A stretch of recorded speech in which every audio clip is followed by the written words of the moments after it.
Ei pessoal, tudo bem? Eu sou Anneli Soares e hoje eu vim aqui conversar com vocês sobre o romance clássico Orgulho e Preconceito da escritora inglesa Jane Austen, que foi publicada pela editora Nova Fronteira.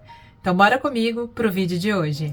Bem, pessoal, então vamos lá conversar sobre Orgulho e Preconceito, este grande clássico da literatura mundial, maravilhoso. Gente, eu começo essa resenha aqui declarando o meu amor por Jane Austen. Eu já falei pra vocês na minha resenha de Razão e Sensibilidade, ou Razão e Sentimento, que eu publiquei recentemente aqui no canal, que eu estava encantada com a escrita dela, né? Nessa minha não primeira exatamente, mas neste meu encontro com Jane Austen, assim que eu tô chamando. E agora eu estou, assim, já toda entregue a esta grande autora. Eu estou realmente apaixonada por sua obra. Eu fiquei assim, olha...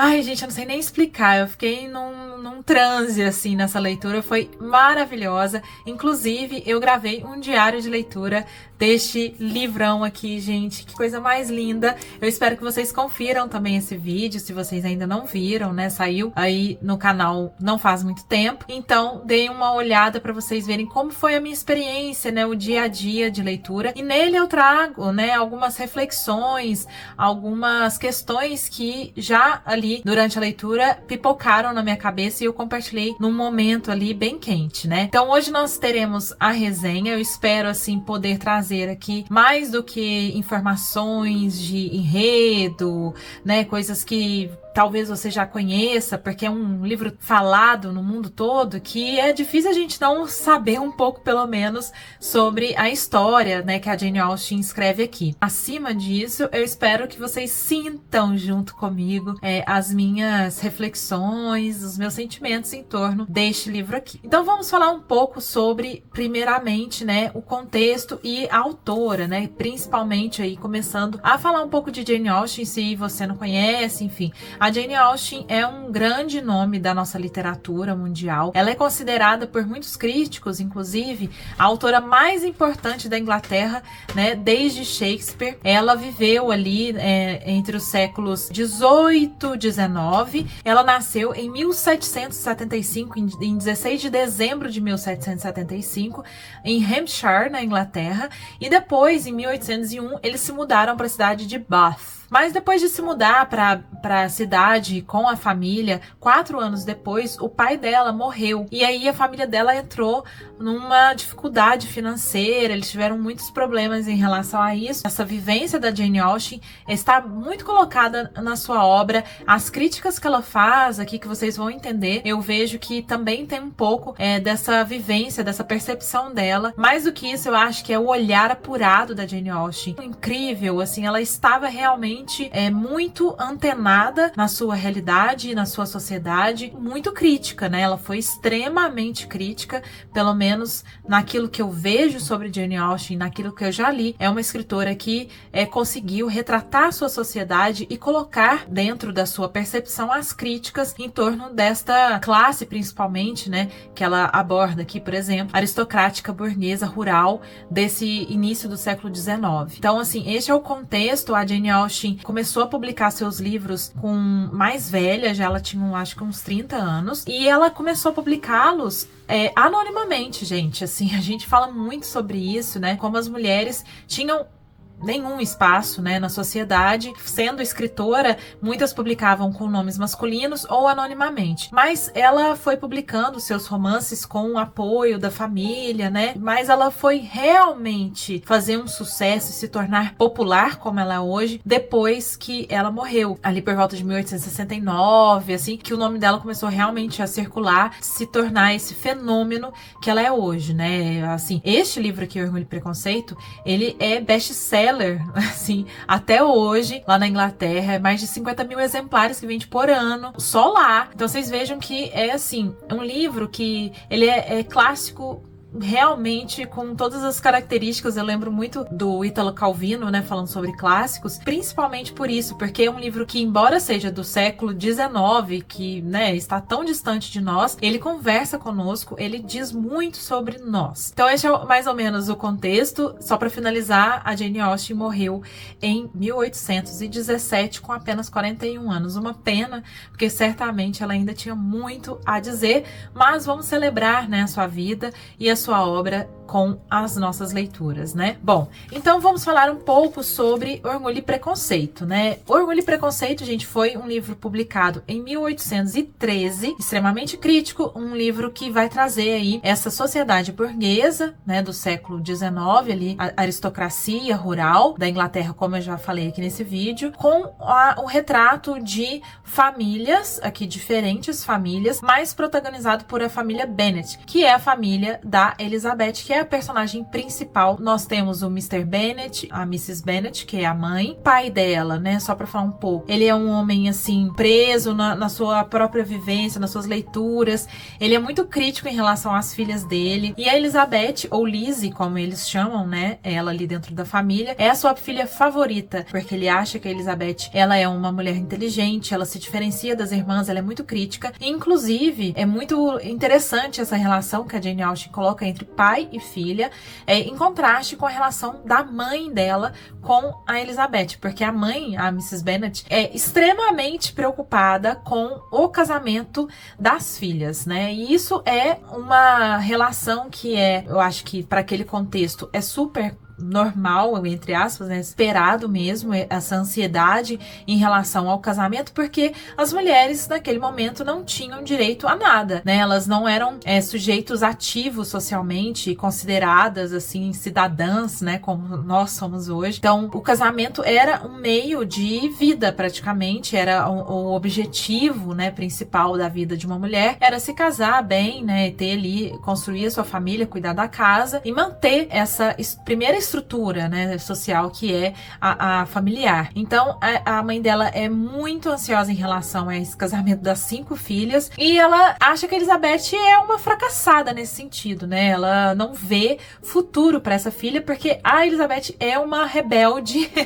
Ela é, assim, totalmente diferente das mulheres ali do seu contexto. Inclusive, gente, essa questão, esse jeito, essa personalidade dela é tão contrastante àquela esperada de uma dama ali da sua sociedade, que muitos, né, críticos, muitas pessoas colocam ela como uma personagem proto-feminista, porque é claro que naquele momento que Jane Austen escreve ainda não havia um movimento organizado, um movimento feminista, né, apesar de não ser uma feminista, né, a Jane Austen nem a Elizabeth, por ser anacrônica, né, esse tipo de consideração, mas ela é considerada hoje uma proto-feminista, exatamente por ser uma mulher que critica a sua sociedade. Ela se recusa a aceitar esse tipo de dinâmica da mulher ser apenas uma moeda de troca, vamos dizer assim, né? O casamento, ele é esse acordo comercial mesmo dentro dessa sociedade, e a mulher tem esse valor de troca, assim,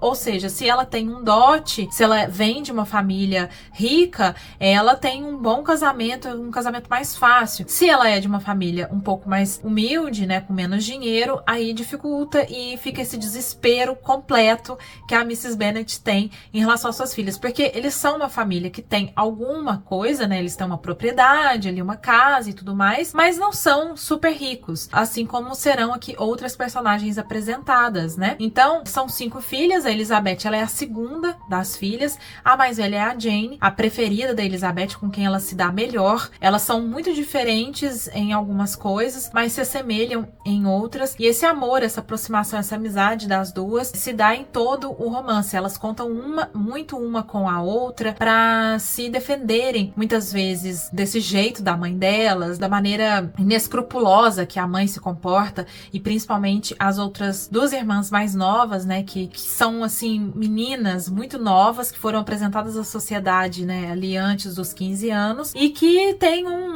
elas têm esse desespero, assim, né, elas têm essa ilusão, vou falar assim, em relação aos homens, em relação aos bailes. Elas são muito preocupadas em estarem ali dentro desse ambiente de festa, sendo apresentada aos homens, aos militares, né, animadas com essa presença de vários homens, quem sabe para ter um casamento também. A família da Elizabeth, assim, socialmente ali, aos olhos principalmente daqueles mais abonados, tem assim uma dinâmica um pouco não ideal, né, vamos falar. A mãe fala muito, as filhas mais novas são muito atiradas, né, vamos falar assim, entre aspas, e não se comportam da maneira devida nos ambientes, sei lá. E o pai dela também é um homem que, de certa maneira, que não é tão rigoroso com a educação das meninas, ele não exige coisas como outros homens, né, outros patriarcas fazem. Então a educação delas se diferencia, de certa maneira, daquelas de damas da sociedade. Em dado momento, elas estão em casa e tem a notícia, né, de que está chegando na cidade um homem solteiro, rico, e que é óbvio que está procurando por uma mulher para se casar, né? Inclusive a primeira frase do romance é uma verdade universalmente conhecida que um homem solteiro, possuidor de uma boa fortuna, deve estar necessitado de esposa. Vejam que a Jane já começa com uma bela crítica, uma ironia, né, para falar sobre essa sociedade tão hipócrita, essa sociedade tão mesquinha que ela retrata, né? Porque o casamento como esse grande ideal, esse grande acordo, né, para manutenção da sociedade patriarcal, né, injusta, que é visto aqui nesse romance. Então elas ficam sabendo que o Mr. Bingley tá chegando e que ele tá com um amigo e estavam se encontrando no baile, e o Mr. Bingley já no começo ele se encanta pela Jane, que é a irmã mais velha da família, que é linda, e a Jane, ela é, de certa maneira, como eu falei, ela tem algumas diferenças, né, em relação a Elizabeth. Ela é muito generosa, a Jane, ela não vê muita maldade nas pessoas, ela sempre tenta ver o lado bom da pessoa, da situação. Então a Elizabeth a vê muito dessa maneira, como uma menina muito doce, né, e assim, uma pessoa de certa maneira muito justa. E a Elizabeth não, ela já se coloca e também é vista, né, pelos pais, e eu acho que de maneira geral, como uma mulher mais orgulhosa, mais vaidosa, por esse jeito dela de se impor. Ela tem muita opinião, então ela é vista como teimosa pela mãe, enfim, várias coisas. Então ela se diferencia um pouco da Jane por causa disso. Bom, e aí ele chega, ele se encanta com a Jane também. A princípio, né, a Elizabeth, ela vê o Mr. Darcy, né, que é esse nosso outro protagonista aqui, ela vê ele como um homem presunçoso, muito orgulhoso, vaidoso demais, arrogante. Ali naquele primeiro baile, ela ouve ele falando sobre a aparência dela, que é assim, ele fala que é tolerável, algo do tipo. Já de cara ali o repudia, né? Ela tem um desapreço por este homem nesse primeiro momento, mas que, né, gente, vai sendo desconstruído pouco a pouco, né, nessa trama aqui cheia de desdobramentos, né? Então, assim, por causa dessa diferença social entre o Mr. Darcy e Elizabeth, entre o Bingley e a Jane, eles têm muitas dificuldades em estarem juntos, em poderem admitir também seus sentimentos. É difícil que eles aceitem que estejam apaixonados e que queiram se casar com uma pessoa de uma classe diferente, de uma condição financeira ali, de estrutura diferente, né? Pelo preconceito social, que é uma questão aqui extremamente abordada no livro, né? Jane Austen coloca, então, como que esse preconceito entre as classes, esse preconceito contra as famílias mais pobres, ele acaba dificultando relações ou até impedindo as relações. Uma sociedade com valores que Jane Austen questiona todo o tempo e que ela coloca, né, através da vivência da Elizabeth e das outras personagens, como uma sociedade extremamente hipócrita, mesquinha, orgulhosa e injusta. A princípio tem esse embate entre as duas realidades, né, do Mr. Darcy, que tem uma grande mansão, palacete em Pembrey, que é aquela coisa estrondorosa, nossa, maravilhosa, e ele tem 10 mil libras de renda por ano, e é uma bela de uma fortuna, carruagens e muito poder, né, portanto. E a Elizabeth já não ali, né, ela tem uma bela dificuldade, a família dela tem uma situação muito diferente, né. Tem uma outra crítica que é importante, que eu até adiantei um pouco, falando da própria Jane Austen, a lei do morgadio, que é basicamente, gente, essa linhagem, essa hierarquia patriarcal e que, portanto, impede as mulheres de serem herdeiras. Então, como acontece aqui em Orgulho e Preconceito, nenhuma das 5 filhas, nem a esposa do Mr. Bennet, podem herdar a casa, a propriedade, as terras. Vem um primo que cai lá de não sei da onde, que é o herdeiro dele, né, que é o Mr. Collins.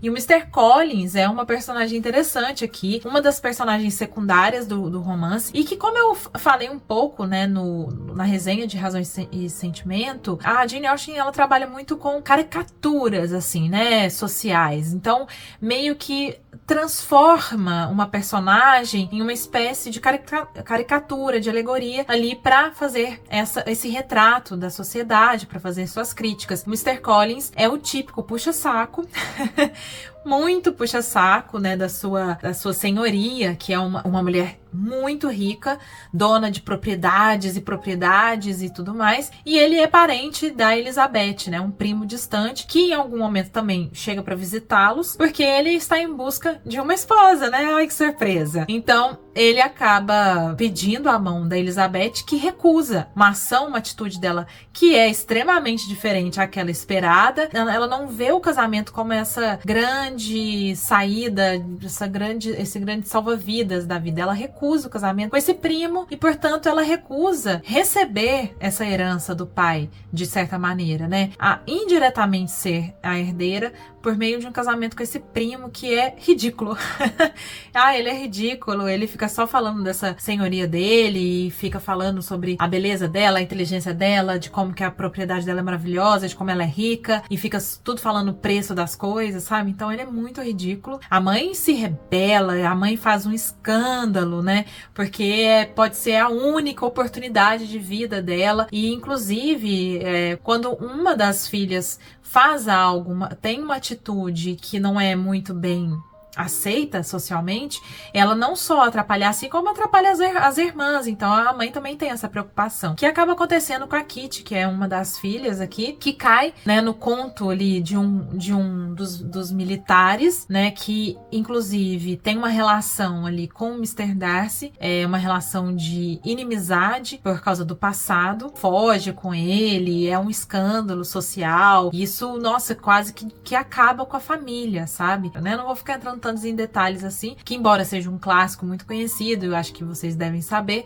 mas, né, pra você que ainda não lê, pra você ter um gostinho também. Então, aqui eu quero falar sobre mais uma questão que eu até falei no diário um pouco, que foi algo que eu pensei muito, duas coisas que eu pensei muito durante a leitura, porque como é um clássico, como se passa numa época diferente à nossa, como foi escrito numa época diferente e tal, desperta, né, essa curiosidade, a gente vê algumas questões que pra gente até são um pouco estranhas ou diferentes mesmo, né, do que nós vivemos hoje. Uma coisa que eu achei muito interessante de pensar e, enfim, sei lá, entender nessa leitura é a relação das pessoas com o tempo. Eu acho muito maluco, assim, pensar e ver como aqui na história, por exemplo, o tempo, ele é muito mais arrastado, parece, ele é muito diferente, por causa até das ocupações e do que tem de informação, do que tem de estímulo para essas pessoas, que é muito diferente do que a gente vive, né? Então, por exemplo, eles fazem visitas, eles têm, né,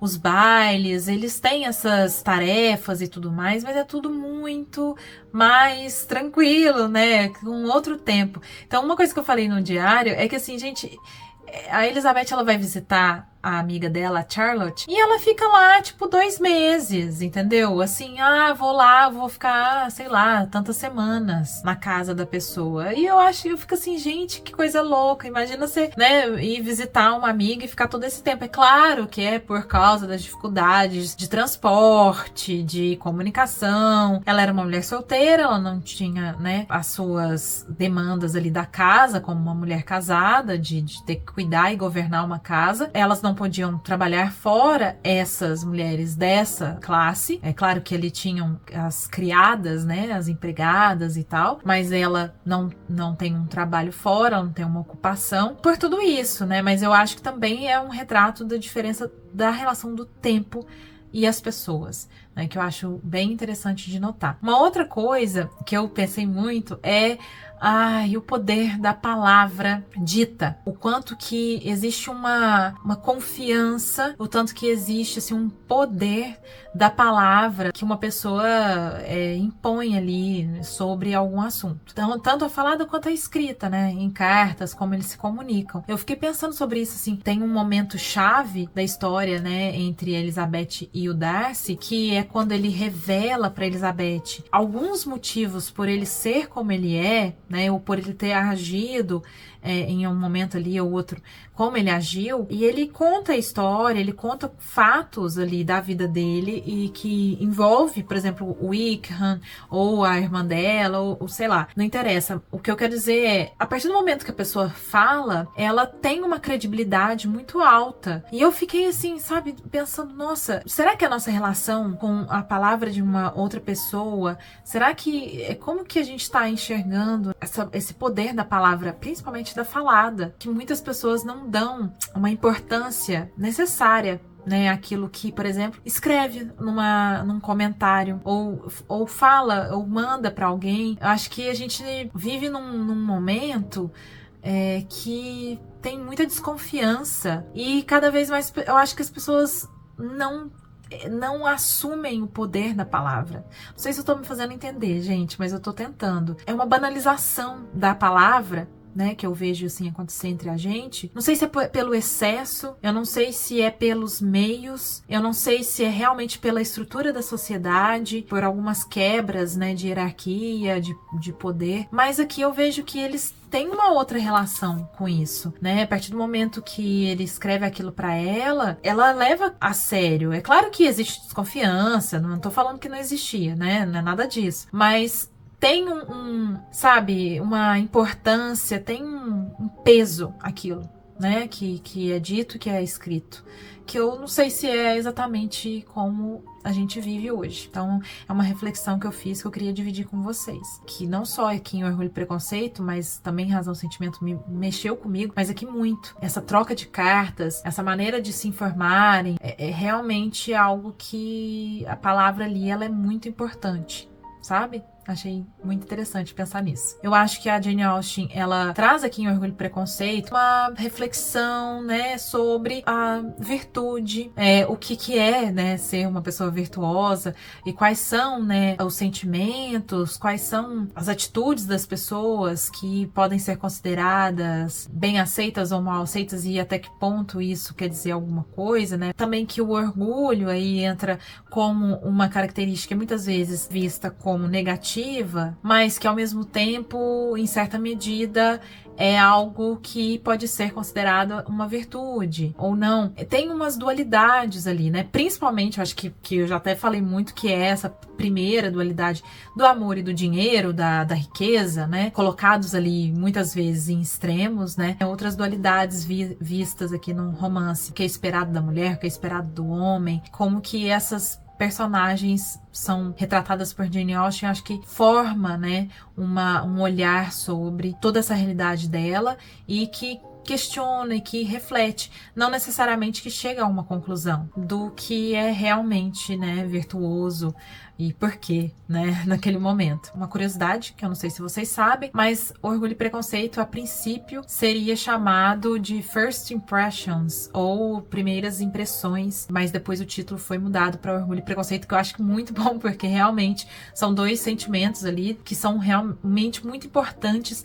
para todo o desenrolar desse enredo. Mas Primeiras Impressões impressões também diz muito, não pouco, sobre o que ela trata aqui, porque é muito sobre o preconceito, né? A gente vê aquela primeira pessoa, a gente tira as nossas impressões e conclusões, e muitas vezes isso nos impede de conhecer quem é realmente aquela pessoa e até de, né, se apaixonar por ela e tudo mais, né? Enfim, gente, é mais ou menos isso. Eu não sei se consegui tratar de tudo que eu queria e de tudo que é importante. É claro que isso aqui não encerra nem um pouco as minhas impressões e discussões e tudo aquilo que a gente poderia falar sobre este grande clássico, mas eu acho que aqui eu pontuei questões aí que foram importantes pra mim e que mexeram muito comigo. E agora eu quero saber se você já leu esse livro, me conte ali nos comentários o que você achou, quais são suas personagens favoritas. E eu iria falar, mas acabei esquecendo. Mas, gente, eu reassisti a adaptação ao cinema de 2005 do Joe Wright e estou muito apaixonada. Então, se você quiser, tem na Netflix, assistam. É um livro lindo. É claro que ele, assim, enxuga muito das tramas, ele simplifica muito, mas eu acho que é uma bela adaptação, belíssima adaptação. Pega mesmo, assim, a atmosfera da coisa, a dinâmica entre as duas personagens é muito bem feita, muito bem atuada. É lindo e tem uma trilha sonora perfeita e, nossa senhora, tem uma cena final ali que é clássica e maravilhosa, aquela caminhada do Mr. Darcy até Elizabeth. Ai, gente, é apaixonante. Enfim, é isso, eu espero muito que vocês tenham gostado da resenha, sentido um pouco assim, né, do meu apreço por esse livro. É com certeza um livro que eu vou reler na vida, absolutamente, entrou pros prediletos da vida. E eu espero que se você tenha gostado deste vídeo, se esse vídeo trouxe, né, alguma informação ou sensação diferente pra você, que você deixe seu joinha, né, que é importante pro canal, e compartilhe esse vídeo com amigos. Eu vejo vocês no próximo vídeo, beijo grande e até!